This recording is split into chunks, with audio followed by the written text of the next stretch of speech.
Welcome back to the LADE Show, episode number 3 with Lamar Odom. What's up, my Aron guy? Cohen. First of all, congrats on your own podcast on the low.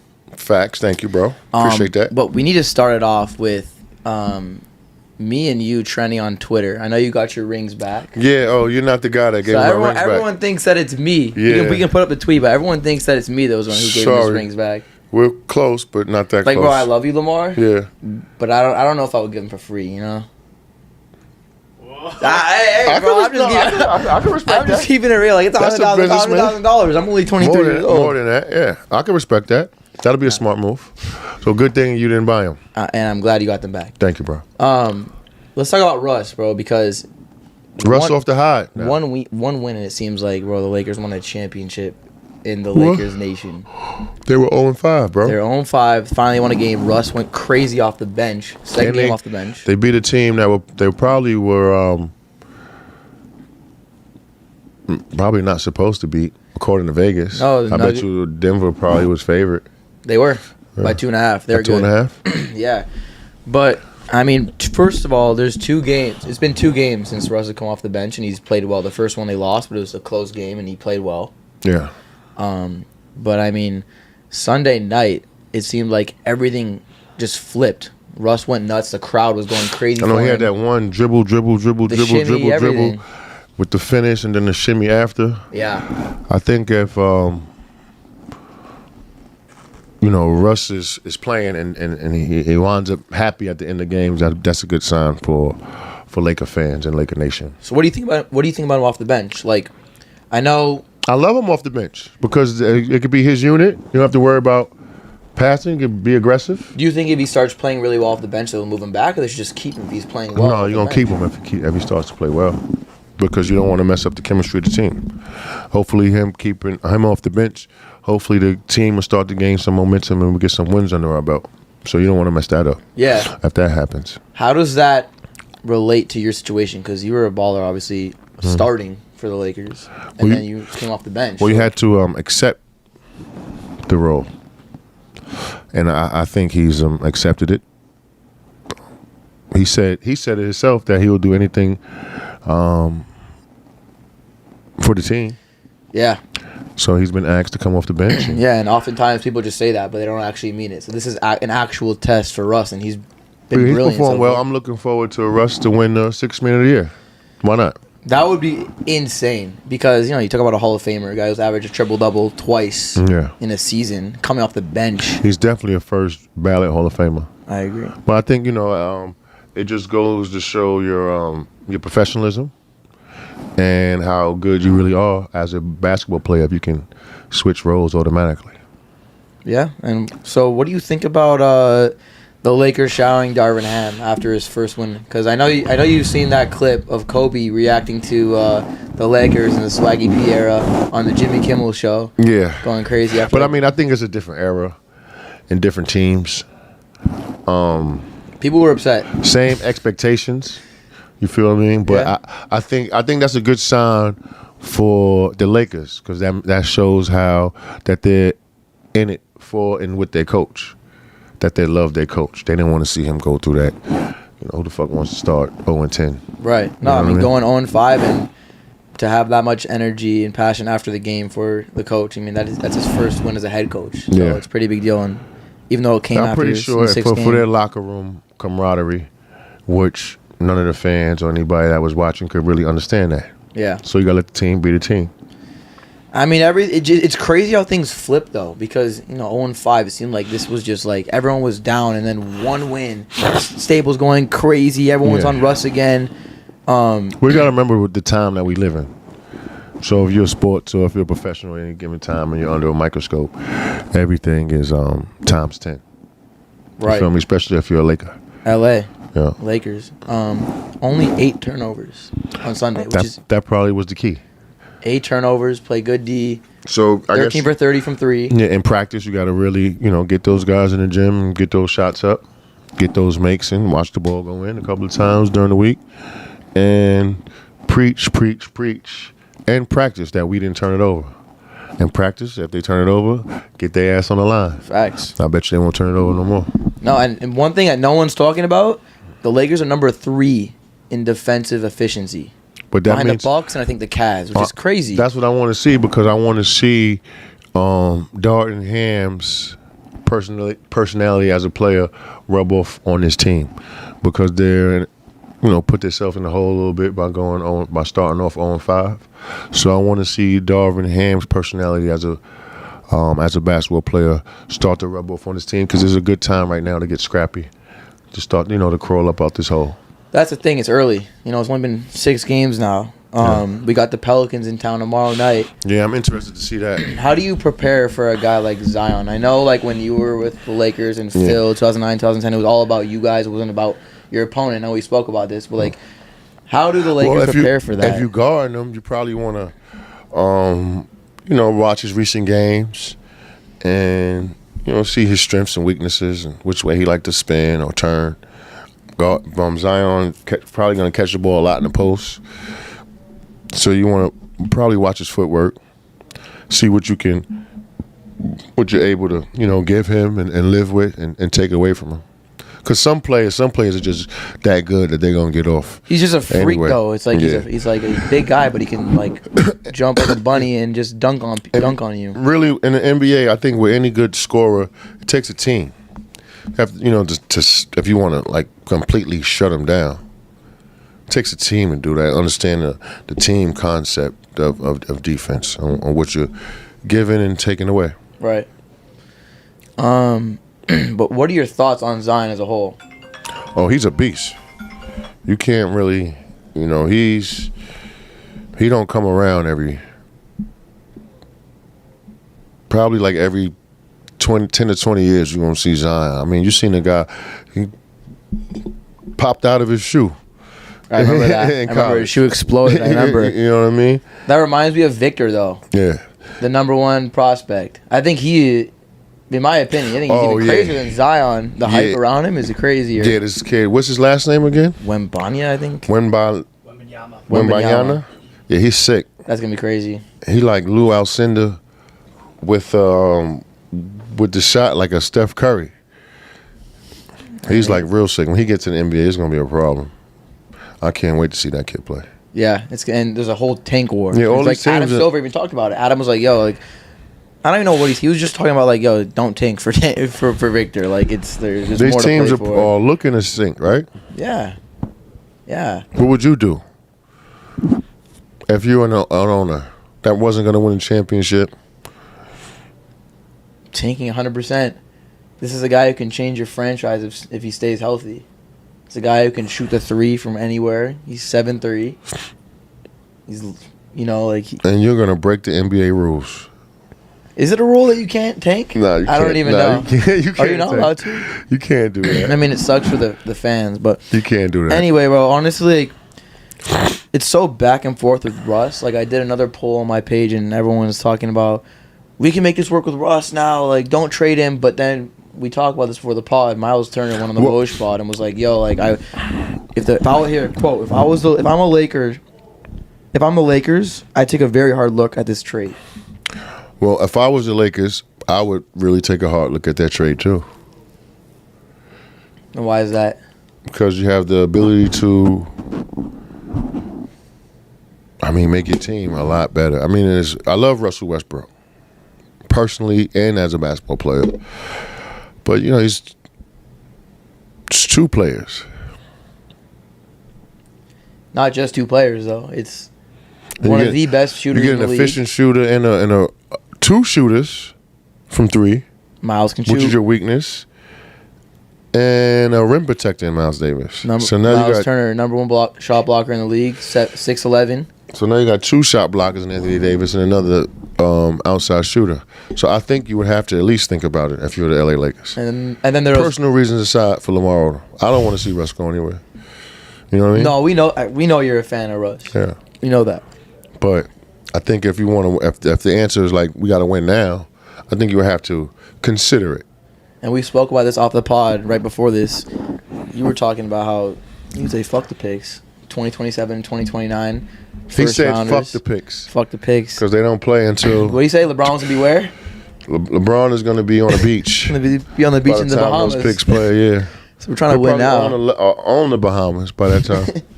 along with the Vegas team. Yeah. So speaking of like this kind of stuff with Miles Turner and players kind of pushing the narrative that they want to be traded to the Lakers, do you have any interactions or do you know of any stories where but the NBA is and like Team USA and stuff like or like summer like I want to be on the Lakers. The players is a players league, so there's different things you can write in your contract. I know.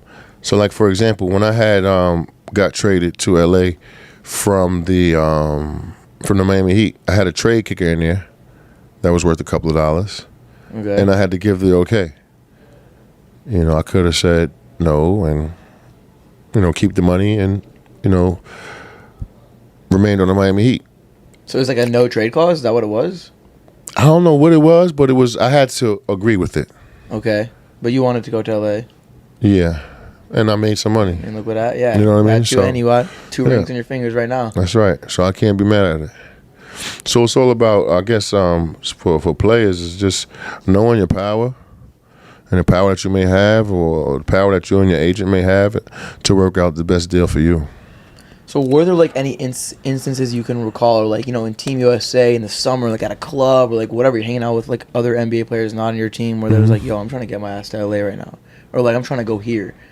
Can you help me with that or whatever? Like, I mean, not that I can really think of like right offhand, but there's been players. If you could think about, a lot of players that have, demanded trades. I don't think that's brand new news to sport fans or anybody that loves fans. That's been happening in sports since trades have been happening, really. Yeah. Especially for the players that have power. Kevin Durant. You know what I mean? He wanted out of there. James Harden. He got his ass out of there. You feel me? Yeah. So speaking of the Nets, we saw Steve Nash was canned this morning. I'm not surprised. But even crazier, they're already. See, when I see shit like that, I just feel like you couldn't let me coach that team.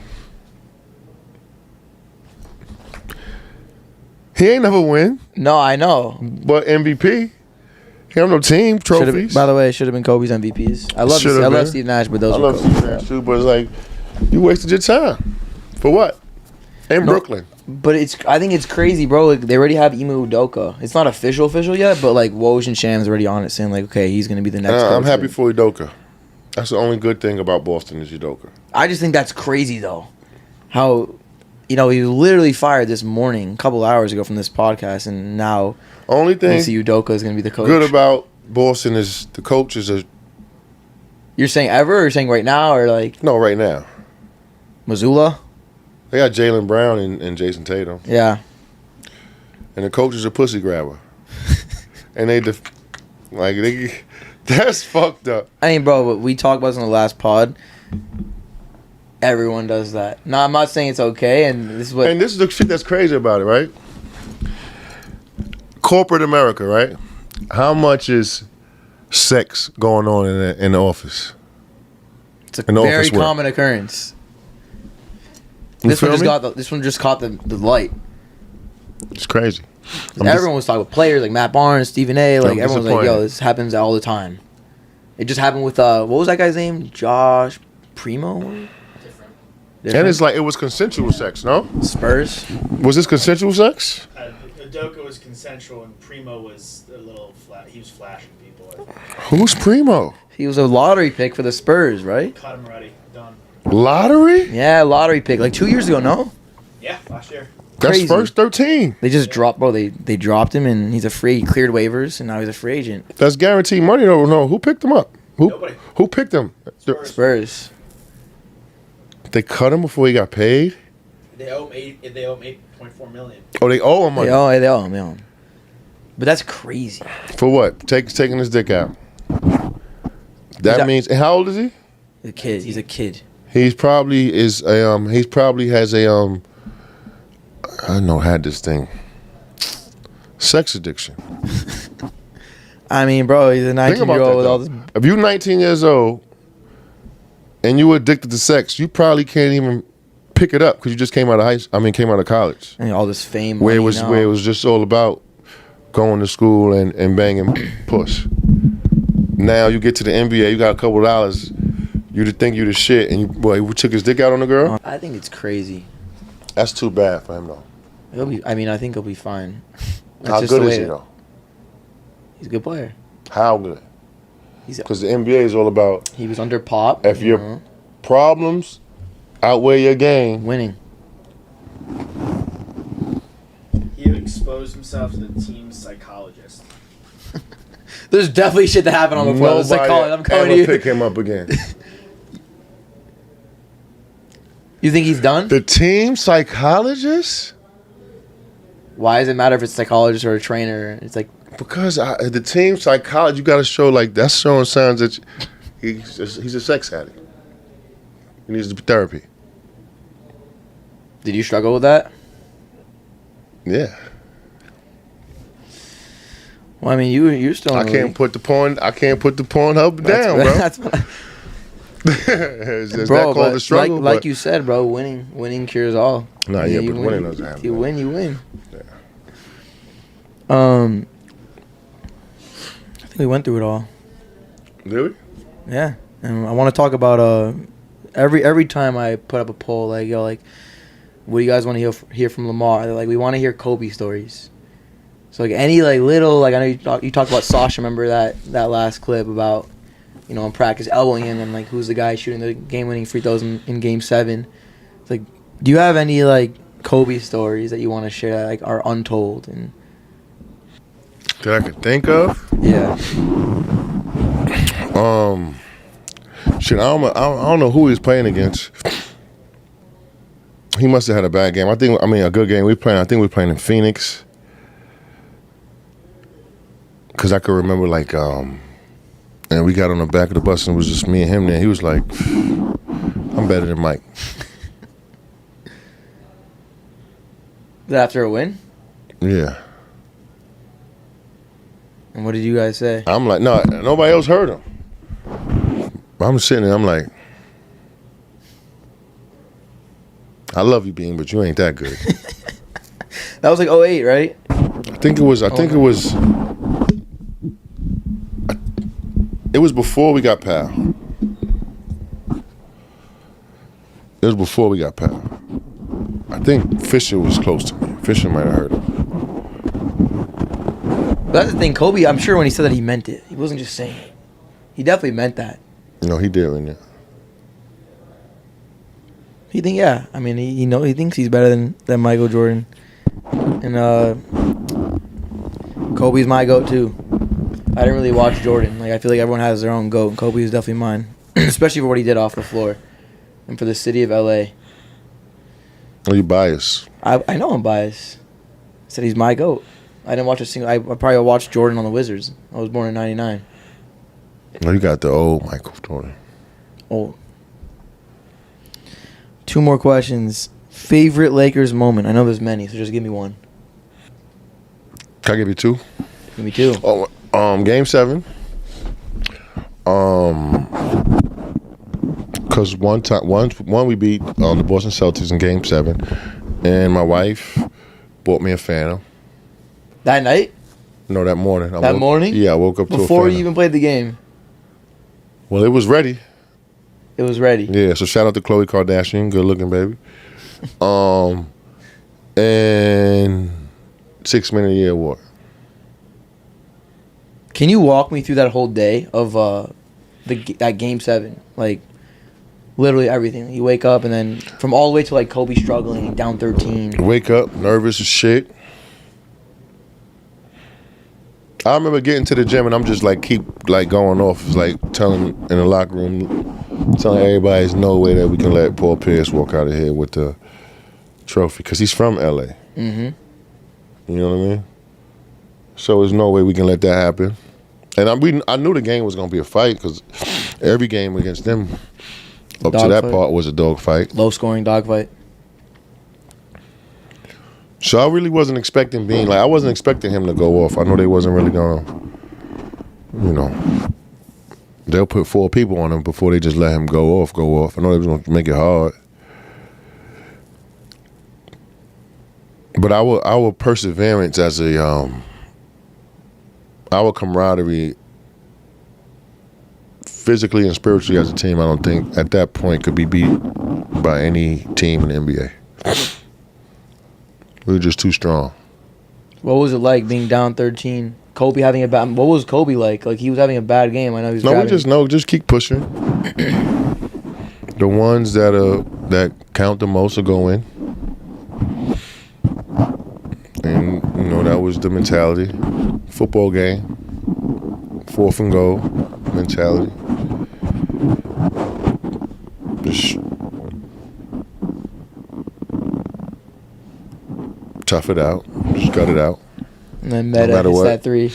Yeah, and then that shit opened it up. I think that put us up by like 5. Yeah.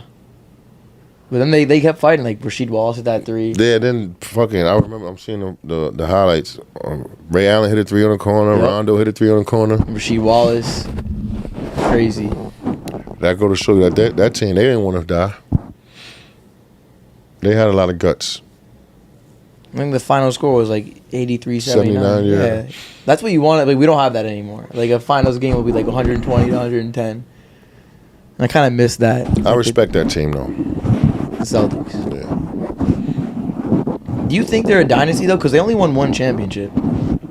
People talk crazy about that team. That's just because who was on it. But they took advantage of their time. They got one.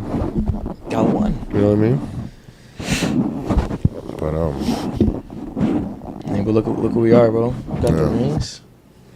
I mean, they got one though. But the reason why I respect them because I know what it took to beat them. You know what I mean? So I could, so all the teams, that, they climbed the mountain. They had to climb a tough mountain too to beat us. Right. That wasn't no easy win. So I had a lot of respect for them. What were the vibes after? They could like that team. The reason why they call that team a dynasty because I don't know who the Orlando team, that Orlando year, who they lost to, Boston. But that team was really close to at least being there 3 times. Yeah. Who they lost to the Cavs? At least being there 3 years in a row. They probably lost to the Cavs that year. But at the end of the day, they got one. Yeah. But so what was it like after? What winning it? After you guys won that night. Party, man. It's crazy. I went home. I went home with my jersey. Champagne all over it. Yeah, crazy. In the Phantom? No, I didn't get the Phantom till the next morning. Oh, the next morning. Yeah, my beautiful wife bought me a Phantom. That was dope. Do you still have a relationship with her? Like, talking and whatever? Nah. No? That's what happened when you're a scumbag. But I can live with it. You live and learn, Mr. Cohen. That was actually the last question. Like, what's your biggest accomplishment and your biggest regret? In life? In life. It could be basketball, non-basketball. Well, my biggest regret...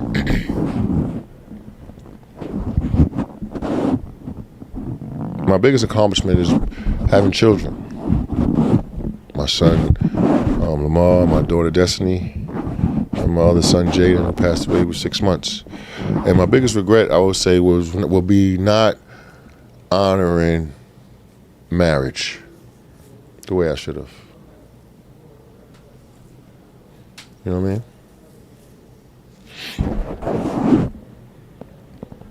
Because you lose so much when you have a wife, especially a good wife. You lose her family. You know what I mean? It's death to so many relationships. Right. That could have been avoided. Only thing you can do is learn. Live and learn. My bro. That's it. That's it. And that's it for this episode. Again, congrats, Lamar, on your new podcast, On the Low. Thank you. On YouTube, Spotify, Apple Music. That's a wrap for the LADE Show, episode number 3. We'll see you on the next one.